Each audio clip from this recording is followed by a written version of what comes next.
Assalamualaikum warahmatullahi wabarakatuh. Selamat malam Bapak, izin memperkenalkan diri. Taruna tingkat 3 Politeknik Pengayaman Indonesia, jurusan Ilmu Pemasyarakatan. Nama Muhammad Al-Hafiz, STB 5080, Prodi Teknik Pemasyarakatan C.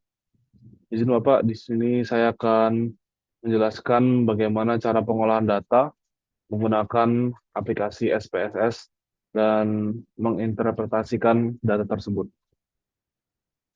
Baik, pertama di sini saya sudah memegang data raw atau data mentahan,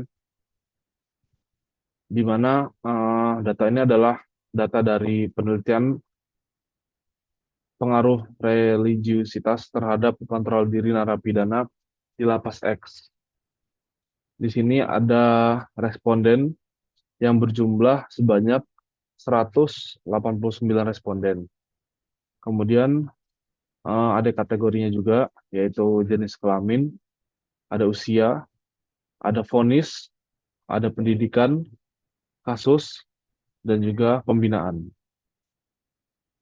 Lalu di sebelah kanan juga ada data dari variabel X dan juga data dari variabel Y. Baik, langkah pertama yang harus kita lakukan yaitu adalah mengcoding dari data ini. Pengcodingannya kita buat atau kita tulis di kolom bagian kanan. Di sini sudah saya coding data dari Excel tersebut, di mana untuk kategori yang pertama yaitu ada jenis kelamin, saya mengklasifikasikannya jadi dua, yaitu laki-laki pertama, yang kedua yaitu perempuan. Kemudian untuk pendidikan sendiri ada 5 kategori. Yang pertama tidak tamat SD, kedua yaitu SD, ketiga SMP, yang keempat SMA, dan yang kelima ada sarjana. Kategori yang ketiga yaitu kasus, di mana ada 6 kasus dari data tersebut, yaitu yang pertama korupsi, 2 narkoba, yang ketiga pembunuhan, 4 pencurian, yang kelima perlindungan, dan yang keenam lain-lain. Yaitu kategori selanjutnya yaitu usia. Untuk usia sendiri saya mengambil range per 10, dari usia yang paling muda yaitu 11 sampai 20, saya kategorikan yang satu. Lalu kategori selanjutnya 21 sampai 30, dan yang terakhir kelima yaitu 51 sampai 60 tahun. Kemudian kategori selanjutnya yaitu vonis yang dibuat dalam per bulan. Untuk yang pertama sendiri kategori codingnya dari vonis yang paling rendah itu 46 bulan sampai 55. Kemudian yang kedua 56 sampai 65 bulan, ketiga 66 sampai 75, sampai seterusnya hingga ke 7 yaitu 106 sampai 115 bulan. Untuk range atau jaraknya sendiri saya ambil per 10. Jadi di sini dari 46 sampai 55, kemudian 56 sampai 65. Saya ambil per 10. Kemudian ada kategori pembinaan. Di sini ada 8 kategori. Yang pertama yaitu kerohanian, kedua laundry, yang ketiga menjahit, 4 pertanian, yang kelima peternakan, 6 PKBM, yang ketujuh pramuka, dan yang terakhir ke-8 seni. Setelah melakukan coding ini, kita tulis keterangannya, kita lakukan coding ke data yang ada di tabel. Yang pertama itu kategori jenis kelamin, di mana karena di sini jenis kelaminnya laki-laki semua, maka kategori codingnya saya buat satu semua. Bisa dilihat di sebelahnya, langsung saya coding di tabel sebelahnya ini, angka 1, seterusnya sampai bawah. Karena kategori dari coding sebelumnya itu untuk laki-laki ya, ini 1. Yang kedua itu kategori usia per tahun. Di sini kita bisa lihat data mentahnya, dan di sebelahnya juga kolomnya saya langsung buat data codingnya. Ya, dari sini kita bisa lihat sesuai dengan kategori tabel sebelumnya yang sudah kita lihat tadi, sampai respondennya 189. Kemudian untuk data vonis juga sama, range-nya kita buat. Data mentah ini kita langsung masukkan codingnya di sebelahnya. Begitu juga dengan kategori pendidikan, sama persis caranya. Kita langsung buat kategorinya di sebelah kanannya ini. Yang selanjutnya itu kasus, juga sama, kita buat codingnya sebelah kanan. Yang terakhir yaitu pembinaan, juga sama, kita buat codingnya sampai selesai. Jumlah 189 responden. Yang kemudian data X-nya ini, data mentah dari hasil pengambilan sampel. Kita totalkan seluruhnya dari data yang variabel X dulu yang pertama sampai ke variabel X15. Total datanya, jumlahnya kita bikin di sebelahnya. Jadi ini kita lihat dari X1 sampai X15, totalnya kita buat sebelah kanan 54.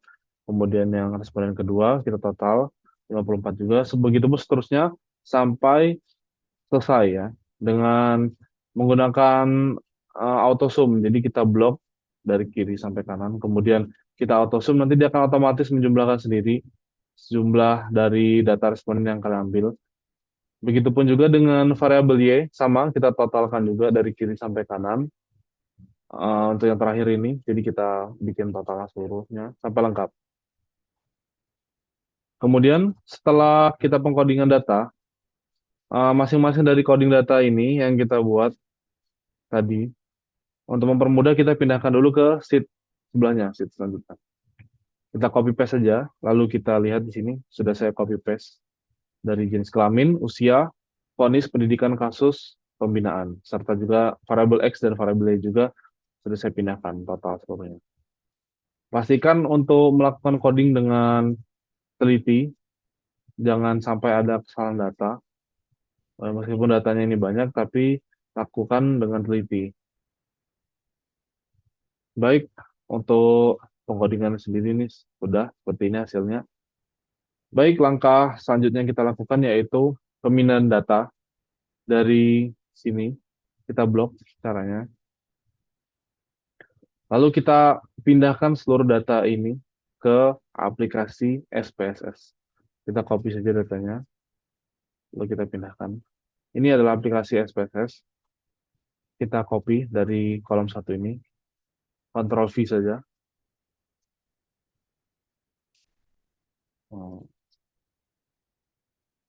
kita copy dulu. Lalu kita copy. Kita pindahkan ke sini.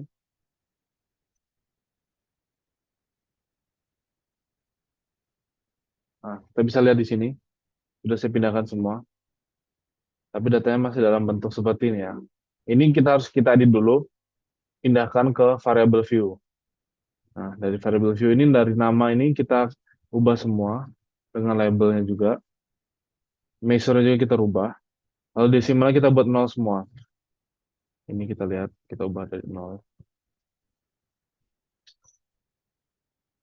Semuanya kita buat 0.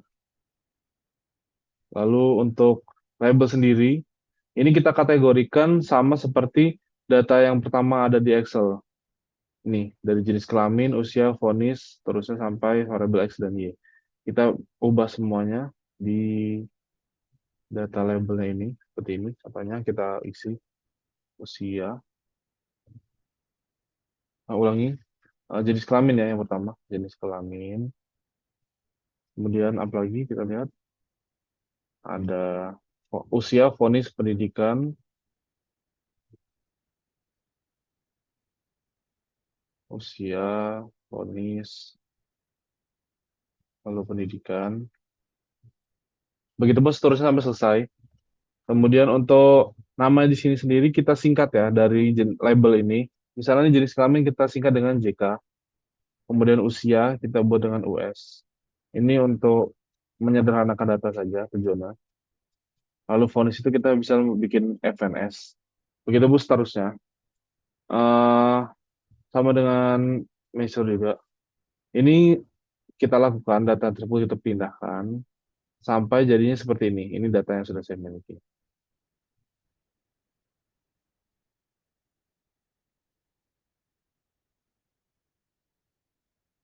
Nih, kita bisa lihat. Ini sudah saya pindahkan, sudah saya edit juga di variable view nih.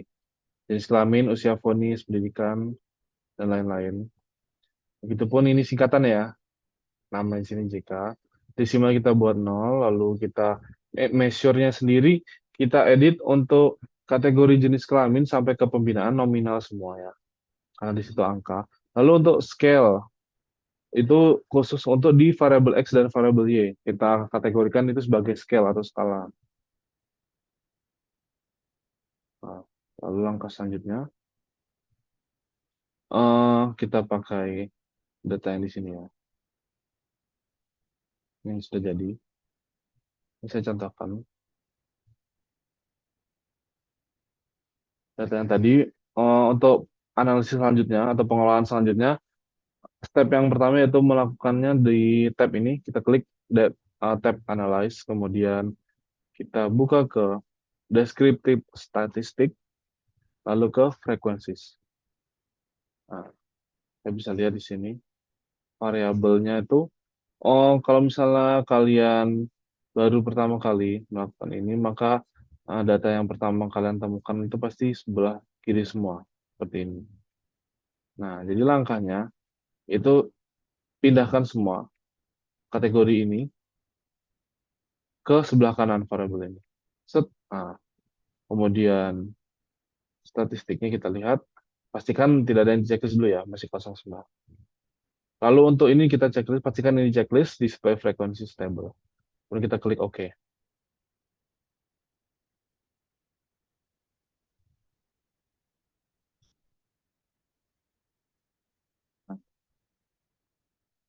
Kemudian nanti akan keluar data ketika diklik OK. Ulangi, kita lakukan analis dulu. Kita ulangi, frequencies. Sudah pindah semua, kita klik OK. Nah, ini dia. Hasil output dari data tersebut. Bisa kita lihat data dari frekuensinya ini sudah masuk ke kategori semua. Ini kita lihat ada jenis kelamin, usia, vonis, pendidikan, kasus, pembinaan. Setelah ini, kita lakukan analis kembali. Sama menunya, descriptive statistik, frequencies. Kemudian kita pindahkan data ini ke sebelah kiri semua. Lalu kita masukkan nilai X dan nilai Y. Kita gantian ke variabel ini. Statistiknya kita buka, lalu kita klik min, median, dan modus. Standar deviasi, minimum, dan maksimum.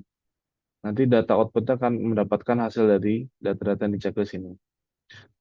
Untuk itu kita klik continue, kemudian kita klik OK.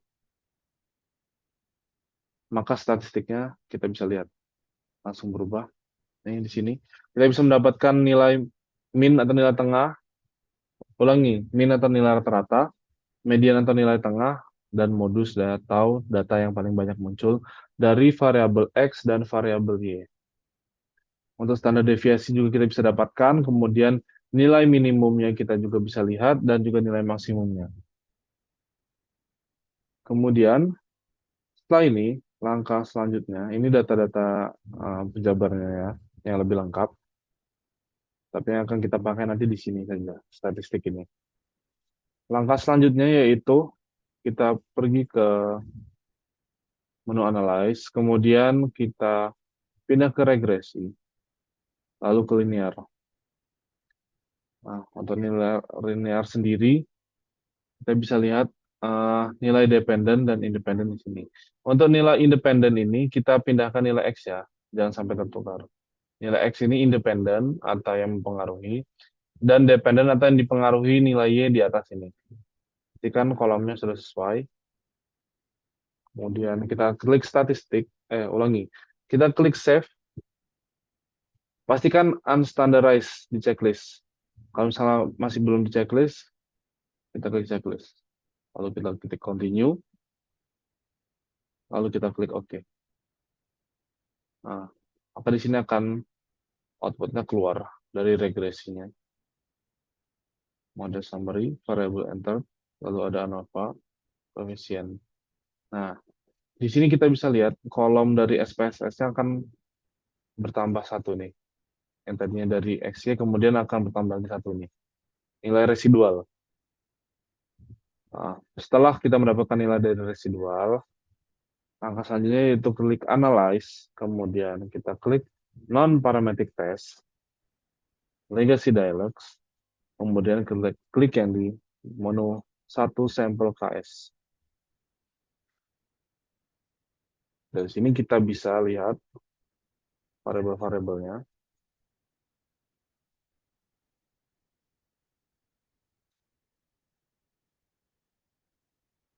Pendidikan, variasi,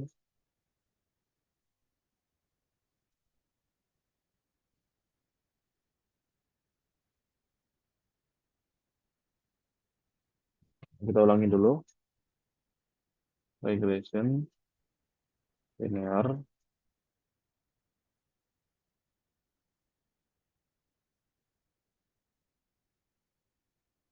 ulangi non-parametric test, regresi dialog, konsep PKS.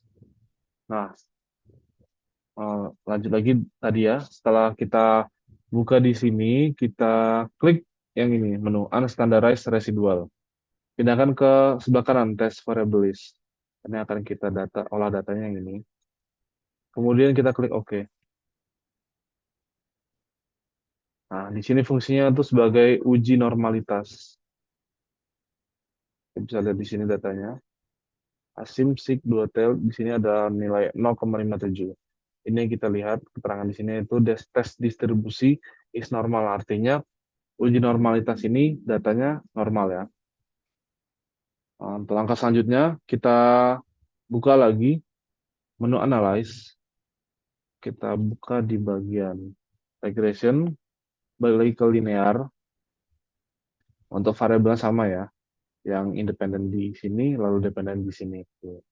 Yang kita rubah yaitu di data save ini kita uncheck list di unstandardized.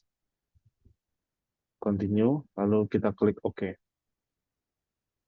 Maka kita akan mendapatkan data ini, model summary dan ANOVA. Setelah ini kita copy semua ya. Kita copy data yang pertama yaitu data dari yang paling atas. Nih, kita bisa lihat dari frekuensi sini. Cara kita copy-nya mudah saja. Kita klik yang di bagian atas. Frekuensi stable ini. Nah, ini sudah mengcopy sampai ke tab pembinaan. Kita klik Ctrl C. Kita pindahkan ke Word. Lalu kita copy paste. Maka datanya akan sudah pindah semua ke Word. Baik, setelah kita sudah cek semuanya data terpindah ke Word, kita pindahkan data selanjutnya yang ada di SPSS tersebut.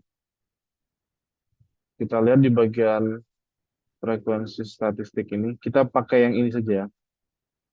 Statistik ini, kita copy, kita pindahkan ke sini, statistik. Ini untuk mengetahui nilai min, median, dan modus dari variabel X dan variabel Y. Kemudian selanjutnya yang kita pindahkan adalah data dari uji normalitas. Yaitu ini. One sample Kolmogorov-Smirnov test atau uji normalitas. Kita copy, kita pindahkan lagi ke Word-nya. Nah, di sini kita sudah lihat, sudah dapat tabel dari uji normalitas. Kemudian kita pindahkan juga data dari variabel ini, tab model summary dan ANOVA. Kita klik copy, lalu kita klik paste data. Model summary dan ANOVA juga sudah pindah. Nah, setelah semuanya sudah masuk ke Word, langkah selanjutnya adalah menginterpretasikan data ini. Masing-masing dari tabel ini kita interpretasikan dari yang paling atas jenis kelamin, seterusnya hingga ke paling akhir. Nah, di sini saya sudah memiliki data yang sudah diinterpretasikan. Nah, untuk tabelnya tadi sendiri yang terakhir model summary dan ANOVA itu fungsinya untuk sebagai uji determinasi dan juga uji signifikasi. Nah, ini adalah data-data yang sudah saya interpretasikan. Kita bisa lihat di sini, kita jelaskan dengan bahasa yang sederhana. Untuk jenis kelamin sendiri, tab yang jenis kelamin ini, untuk narapidana sendiri kita sudah tahu bahwa seluruhnya itu berjenis kelamin laki-laki. Berarti memang datanya semua itu sampel penelitiannya yaitu tidak ada perempuan ya. Kemudian kita lanjut ke usia. Nah, ini dari interpretasinya, dari distribusi usia responden ini merata ya, dengan kategori yang terbanyak yaitu usia ini yang kelima, yaitu kategori dari 51 sampai 60 tahun yang paling dominan. Lalu kategori usia 3 ada 45 orang, dan yang terakhir kategori usia 2 dari 21 sampai 30 tahun. Berarti kita bisa simpulkan bahwa mayoritas responden ini berada di rentang usia menengah. Ya, menunjukkan bahwa sebagian besar dari narapidana yang kita ambil uji penelitiannya itu berada pada usia yang produktif. Kemudian vonis. Nah, di sini ada 7 kategori vonis, di mana kategori vonis yang keempat, yaitu 76 sampai 85 bulan, itu merupakan vonis yang paling banyak pada lapas tersebut. Kemudian dari vonis 7 kita lihat ada cuma 6 orang. Ini merupakan vonis yang paling sedikit, dari 106 sampai 115 bulan. Dan kesimpulan ini kita bisa ambil data bahwa sebagian besar narapidana dijatuhi vonis yang kategorinya menengah. Sedangkan vonis yang paling ringan sendiri itu hanya dialami oleh sebagian kecil dari populasi narapidana. Kemudian untuk tab yang selanjutnya pendidikan.